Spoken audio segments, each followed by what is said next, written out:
In today's episode of the Founder Ride, Randy speaks with founder of Aventiv Research, Samir Arora. They talk about how Samir's career as a family physician with a side project turned into a successful exit years later and all the twists and turns along the way. Here is Samir, my very good friend, excellent guest, and great entrepreneurial journey, and we'll get to him in a second.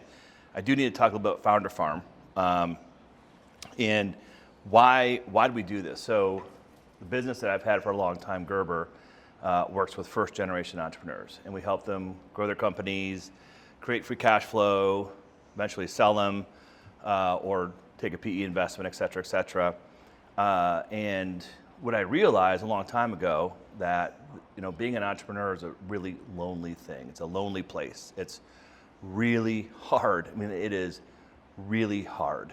And in the 90s, when I got into the industry I'm in, it was a pretty young business. Financial planning, holistic financial planning was not a thing, and there weren't a whole bunch of firms out there. But that's how I started, accidentally and luckily. Luck. But there were a lot of lonely moments, dark moments, uncertain moments, and I didn't have anybody to turn to. Didn't know, who to ask, who to help. And the people who I did ask, they wanted me to win, they loved me, but they didn't know anything about business or about being an entrepreneur. And most of the folks, their personal risk tolerance didn't allow them to help me the right way. They wanted to, they just didn't know how to. And so as time's gone on, and we made the transition to first generation entrepreneurs only starting in 2004, which some of you probably weren't even born in fucking 2004, but we did. And some of us are married with children. Yeah, well, me too. Yeah. Yeah, some of us are in second marriages. I'm not, but just the train of thought escaped me. Anyways, it's all right. Going back to 2012, I remember starting to talk about we need to create some type of service for businesses that are really early, not startups. So startups are a whole different animal altogether. And you need to have a startup to have an early business, obviously, but what a startup needs is a different situation than early stage when you actually are in that point where you have a business, you got people on the line, you got money on the line, you've got your reputation on the line, to help them grow that business better and faster and safer. So we've seen this. There's so many.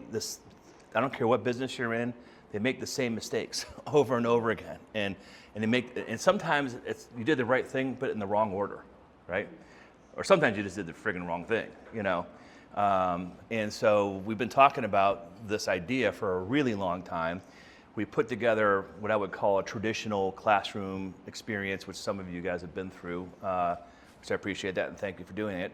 And it was good, but it was more of a, hey, we teach you how to do it versus more of a peer-to-peer environment. And with the advent of technology and meeting Matt Gartland, who's a community expert, we realized that, here's the perfect platform and hopefully the perfect time to create an online community for entrepreneurs, not just first generation, but entrepreneurs, to grow their business. And the idea is that we want you to have either clarity in what you should do via a second opinion, or just helping you with whatever it is you need. Get some traction, talk to each other. That's the biggest thing, commiserate, because it's hard. It is hard. In the end, it's hard, it's a grind, but is it worth it? 100%. 100%, yeah, it's worth it. So let's talk a little bit about how'd you get started? So, thank you. Thank you for that. And thanks for embarrassing me repeatedly. But that's what friends do, right? Yeah. I'm trained as a family physician. I was in practice in Powell for many years, and just by default sort of got involved in clinical research as part of my practice. And there was a change coming, as traditionally most clinical research or clinical trials were done at the large hospitals, large medical centers, but because of all the bureaucracy and red tape in these places, there was a change coming about 20 years ago where they wanted to make things move faster, more efficiently, and they were starting to come to more community settings like practices. So I got involved in like one study as part of my practice, and did very well on that. And then suddenly I saw a niche there, and I said maybe I could do a few more, and more than just my regular practice, and started doing a bit more of these studies. And so one thing led to another. Our practice, we were independently owned. We sold our practice to Ohio Health. Ohio Health came in, and I became an employee for a few days, which was already painful. And then suddenly they saw this side business of mine, and they said, well, what's this? And I said, well, that's my side business. It's just a little thing. And they go, you can't do that anymore, or it's ours. And that was the day I basically just resigned and took a loan against my house and started the company. And I had no formal business training, as you correctly said, I mean, nothing. I didn't even know what a income statement was, what a balance sheet was, nothing. I was a well-trained physician. I had a great practice, but really had nothing else as business-wise. But I just knew that I had a good idea, a good place I was in. Started the company, outside of the non-compete zone, and just started with one little office. My first employee, I'm sure all of you have great stories like this. That's why entrepreneurs are such great people. It's always, everyone has a great story like this. My first employee, I think I put a little ad in the dispatch, and somebody from OSU responded, and I said, okay, yeah, let's meet. And we met at the Starbucks over on Morse Road, and she's like, do you have an office? I go, no, not yet. And she goes, do I get insurance? I go, not yet. And she goes, will you be able to pay me? I go, yes, I'll be able to pay you. Here's I have this line of credit available. I'll be able to pay you. Hold on to your Cobra for a little longer, and we'll get you there. But this is my vision. And I think I sold her on the vision, and she was my first employee. Came on board, just on a dream, on a whim. I mean, she's like, okay, I think you know what you're doing. And she was my first employee. We got a little room in one of the doctor's offices over on the east side, and started our first study really ground up. I mean, we at that time, obviously this was pre-internet, or sort of internet was just really starting to go, and we would go in neighborhoods on the east side and knock on people's doors looking for patients. I mean, I would take my whole team, and we'd spend the afternoon just go, hey, do you have diabetes? Would you like to be in a... Truth. And people would be like, you went to that side of dangerous areas, but they were my patients. I mean, they were the best people, and they would be shocked. They'd see us, like, oh, come on in, can I tell you about my ulcer, So it was just a lot of fun, and we built the company up slowly from that one employee to probably by the end of year one, we're about 7 employees. Probably by year 3 or 4, I was starting to get to about 25, 30 people.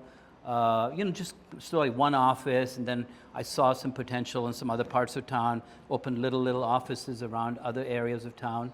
And I think probably my year 3 is when somebody introduced me to Randy, and Randy told me, well, first you got to come on board and join EO, which is the Entrepreneurs Organization. And so I became a member of that. He was my navigator through that, helped me for a year to meet everybody and anybody. And probably those were some of the best years where I learned so much about every step, where I'm stuck, what needs to happen next. I sort of was just winging everything. It was in my head. I would carry around this big box of paper. Suddenly I was meeting all these people, and obviously Randy and his company, they were like, now you need to hire a BD person. Like every step where I was stuck, I knew who to call. And I'd call and say, hey, I'm here at, now making this up $4 million in revenue, and I can't get to the next level. And he's like, okay, well, you need to do this, this, and this, and talk to so-and-so, and talk to so-and-so. And one quick thing I'll interrupt. This is probably a really important fact. He had the guts to listen to the advice, which this is something that I've dealt with this over the years. Some people just don't listen, and that's a problem.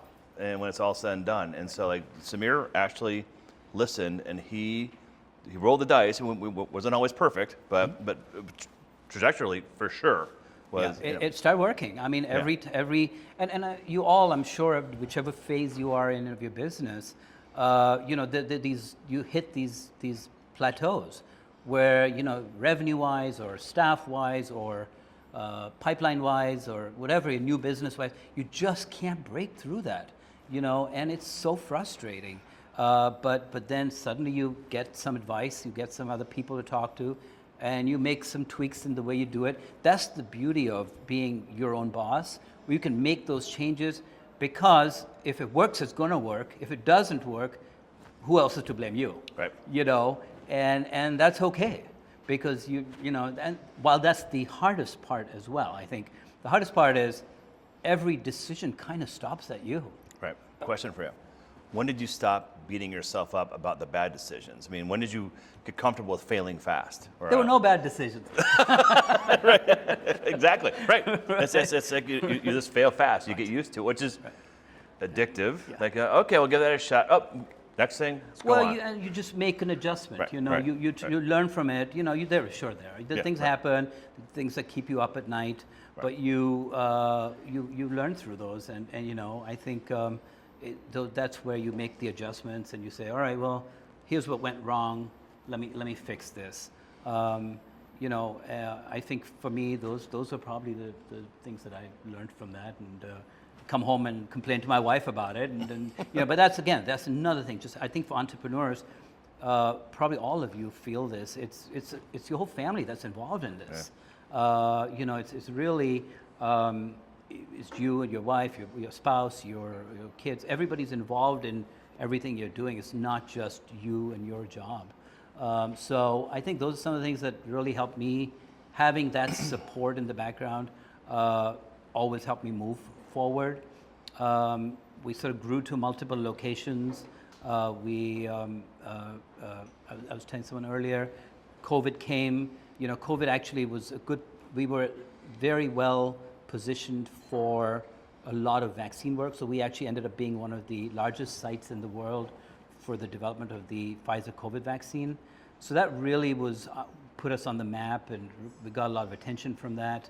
And when that happened, I got a lot of, now, we were pretty big by then. We were about 140 people, staff, 7 locations around the US.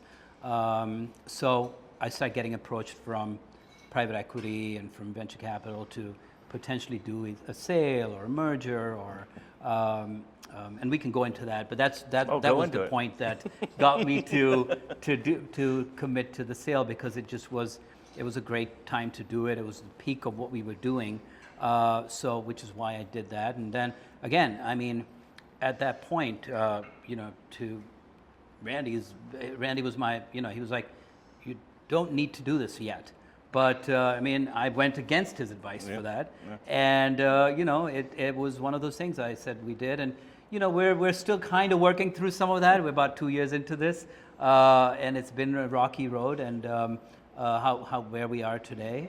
But again, continuous learning. Probably that's the other big thing about entrepreneurship is continuous learning. I mean, the amount I have learned in these 14, 15 years of doing this is way more than what I learned in medical school and residency and fellowship. It is all of what I've learned as a business person. And I took a lot of extra courses and stuff too. I went to accounting courses and business management classes and things like that to just help me understand better, where if I was sitting in a room of people where I just knew what I was talking about, I just wasn't going to be someone who's going to be stupid on what I'm doing. So that's sort of the journey in short. Maybe I have a question for you, actually. Yeah. I remember vividly during COVID. So, COVID, in February 2020, I'm like, is this real? Is this what's going on? This seems weird. I was with somebody in St. Petersburg, Florida, who's got back from wherever it was in Italy. It broke out, and I'm like, do I want to hug him or not? I don't know if this is real, and then a month later, obviously, super real. I remember calling Samir. I'm like, so what's going on? gave me his opinion, and through my selfish conversation about the medical dynamics of it, got into like, what about your business? And so through that process, you leaned into it and really innovated a lot. And talk about innovation over time in your business and how how it's really, because it's completely changed what you guys used to do versus what you do now. Totally. Yeah. Yeah, absolutely right. I mean, and that, I think the world of clinical research pre-COVID was literally all paper. We did very little work on computers, believe it or not. But we were still ahead of our competitors on making those changes. And that really helped us, because then as soon as COVID happened, and I saw that we had to work remotely, we had to work on no paper, no people, really a lot of it was all remote. We were able to quickly invest a little bit more in all of that technology and get it going. So we were able to secure much more better contract. And now, if you come to our offices now, we literally have no paper. But I still pay, my previous company still pays rent for 2 full facilities out here, which are filled with, I mean, I don't know, thousands and thousands of folders of paper that we did all our previous 20 years of studies on, because we're required to keep it for 20 years, because if anything happens to a drug, we have to keep it. So it's all sitting there because we did everything on paper, and it's still there. So that's the kind of stuff, that we learned from that and technology, and now where we are today. So I want to get to a couple of questions that are important here. And one concept for entrepreneurs I think is so critical is when you're the entrepreneur, oftentimes you're the entrepreneur sales-led organization. You as the entrepreneur are driving the sales. So talk to us, Samir, about your journey with the revenue development. Like, obviously in the beginning it was 100% you, and talk me through your whole journey with the revenue in the business and how, when did you pivot? Did you pivot, in your opinion, away, the business, the revenue oriented? So for us, we sort of have two revenue drivers. One, we got to get work, but then we also have to go and find patients to go into those studies. So we find the studies, and then so we would go to work with the Pfizer or the Lilly of the world, get work from them, but then now we have to find 50 patients to go in that study. So that's separate. So we got to market all that, and so obviously in the beginning, for the first many years, I did all of that myself. I was the one who was the How many years do you think that was? 5. Did you guys hear that? First 5 years at least. And then year 10, what percent were you still driving the bus on? That part, the getting new business, probably about 20%. Okay. But you're still 20, actively 25%. involved? Yes. Yeah, especially the bigger deals, all of that stuff, I was still actively involved. And in our case, I was still actively, because if I can get all the work, but if I don't have the raw material, the patients going into it, that's big, then we fail on that part. Right. So I was actively, that was the part I continue to supervise, all of the patient recruitment. So, if you, not as much anymore, but 10 years ago, 5 years ago, if you were on your treadmill, you probably saw an ad. If you have diabetes, call 1-800 so-and-so. Those were probably all my ads. So that kind of stuff, we would run ads. We had it down to a science, but that was the work that I would work on, and we would know that if we were looking for smokers, I needed to run it on Judge Judy. Or, true story. I mean, if we were looking for overweight patients, we knew to run it on, one of the other evening shows. I mean, it was just the way we knew how we found our patients, but now we had to have somebody answering those calls, because when those calls came in, so monitoring all of that, those are high-level functions. Someone's monitoring it.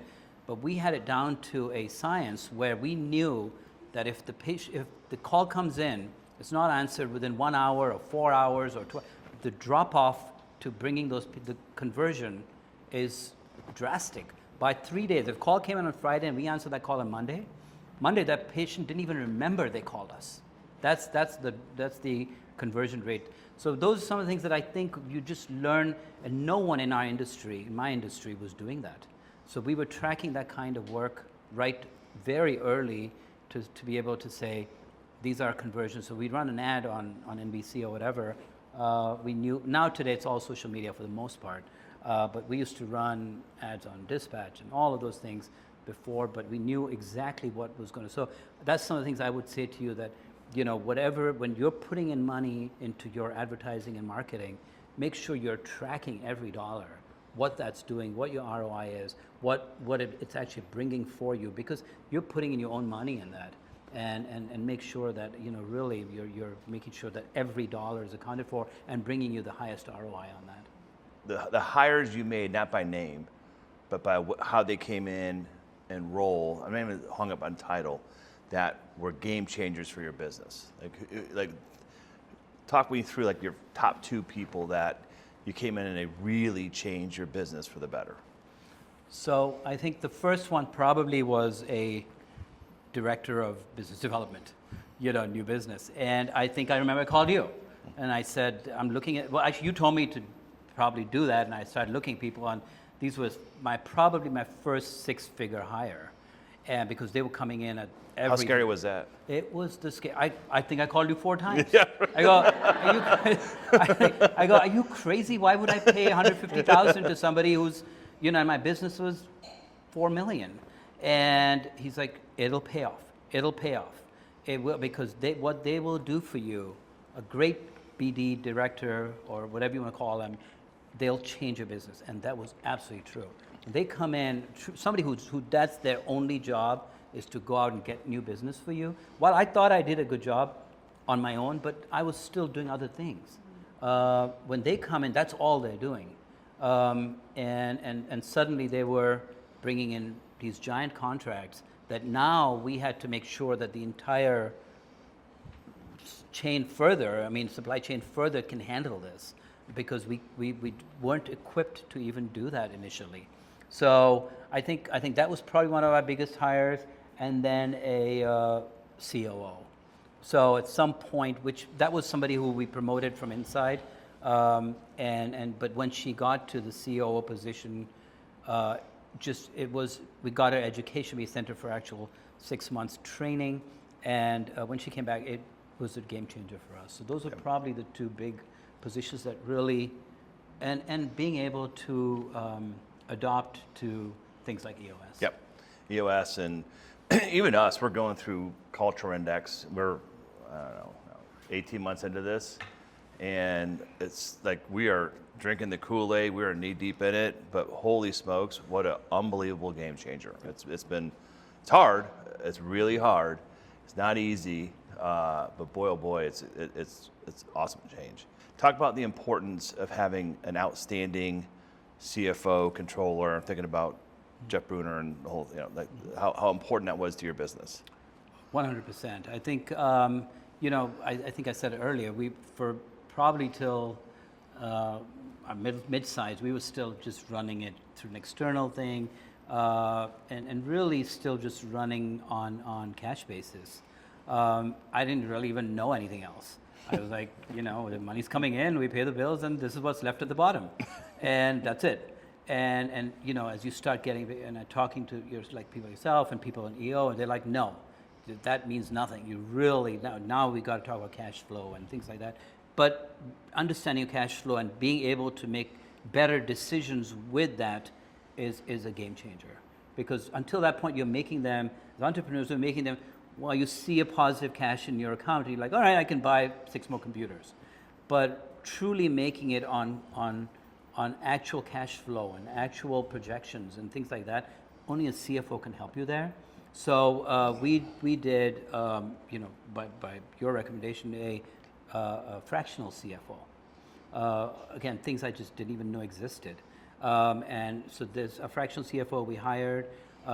He came in 2 days a week, but those 2 days he was ours, nothing else. And he sat in all your he sat in exec meetings. Yep. He sat into our EOS meetings. He was ours. He functioned like a full-time CFO. It really, what that man did for us is it's complete, because now you can see your numbers, your finances, your projections so much more clearer, because you really see what's the cash coming in, what's going out, where you're hurting, which months you're going to be hurting in. Otherwise, up till that point, I don't think I could see that. So those are very valuable people. Again, you're having great BD people, great finance people, because at the end of the day, it's a numbers game. And if those numbers you can't see properly, as early as you can afford to do that, I think you should be doing that. So I'm going to end on community, which is why we're here. And so I'm going to take a guess. By the way, I did not tell them any of these questions in advance, right? No, I didn't know what I was going to ask them. So I'm learning as we go too. So when you started your business, the vast majority of your best friends, were they primarily medical doctors? Probably. Probably? Yeah. Yeah. And today, your best friends, are they primarily entrepreneurs? All of them. All of them. So I was afraid to use the word all, but I was pretty sure all was the right word. Yeah. So, yeah. And so why do you think that is? You know, it's just where you're comfortable. Where you start now, everything makes sense. And I don't think I noticed that until you're saying that. And but it really is So true. you're comfortable because why? I think it's just learning. The amount of stuff that you can talk to other entrepreneurs, other business people, it just is a totally, you share the same language, you share the same problems, you know, it's a totally different language that you're talking there. And that's the goal of Founder Farm. And yes, it's a for-profit business, no question, although I really haven't treated it as such, but it is a for-profit business. It's a ton of fun, but this is all about the pain I went through and having our clients, after doing this for 34 years, and since 2004, all first-generation entrepreneurs, the pain they go through, see it, and it's hard. It is hard, and my goal for this is to put together a space, a community that's safe, that's supportive, that helps everybody move the right direction in the business, and part of why we've introduced it the way we have with respect to our involvement is that we have been there, done that, and we have lots of clients who've been there, done that. We can provide some wisdom and some tools around, hey, do this first, do this second, don't do this. Most of the time people listen, which is important, but that's why we're here today. We're building something special in Columbus for entrepreneurs. To learn more, please visit www.founderfarm.com.